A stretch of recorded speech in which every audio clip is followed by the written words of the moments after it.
अगर आपने Charles Darwin की ऑरिजिन ऑफ स्पीशीज पढ़ी है तो आपको समझ में आएगा कि ह्यूमंस या बाकी स्पीशीज, चाहे वो एलिफेंट्स हों, मैमल्स हों या रॉडेंट्स हों या ज़मीन पर रेंगने वाले जानवर हों, कोई भी हों, वो कैसे स्लोली इवॉल्व हुए हैं। चाहे आप पक्षियों के विंग्स देखो या फिश के फिन्स देखो, आपको समझ में आएगा कि बोन स्ट्रक्चर एक जैसा ही है। अंतर आ जाता है कैसे वो धीरे धीरे इवॉल्व होकर कोई फिन्स बन गया है फिश के लिए, और पक्षियों के लिए विंग्स बन गया है, और ह्यूमंस के लिए वो हैंड बन गए हैं, लेकिन स्ट्रक्चर बिल्कुल सेम है।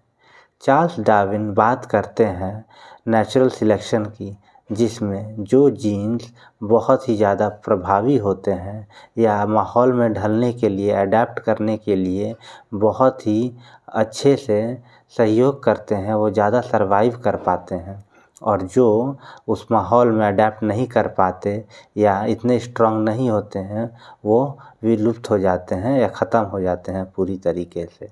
चार्ल्स डार्विन ने हमें कॉमन डिसेंट का मंत्र समझाया है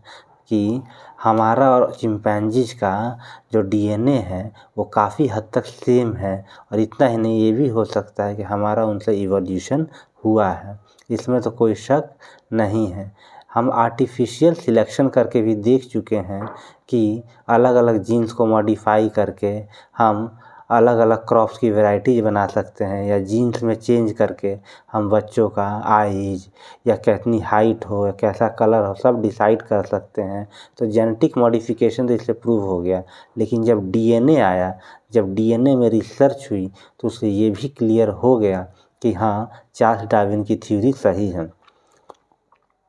केवल एक ही प्रॉब्लम आती है इनकी थ्योरी में कि हाँ, जीन्स में बदलाव करके तो हम चेंज कर सकते हैं और काफ़ी चीज़ें हम अडेप्ट कर सकते हैं, लेकिन जीन्स में चेंज करके हम कोई नया ऑर्गन क्रिएट नहीं कर सकते या नया ह्यूमन बीइंग की स्पीशीज नहीं क्रिएट कर सकते। वही इनकी थ्योरी की बस एक कमी है, वरना Charles Darwin one of the best कह सकते हो आप इवोल्यूशनरी बायोलॉजिस्ट हैं, इसमें कोई शक नहीं है। कैसा लगा आपको ये वीडियो, प्लीज़ मुझे ज़रूर बताइएगा।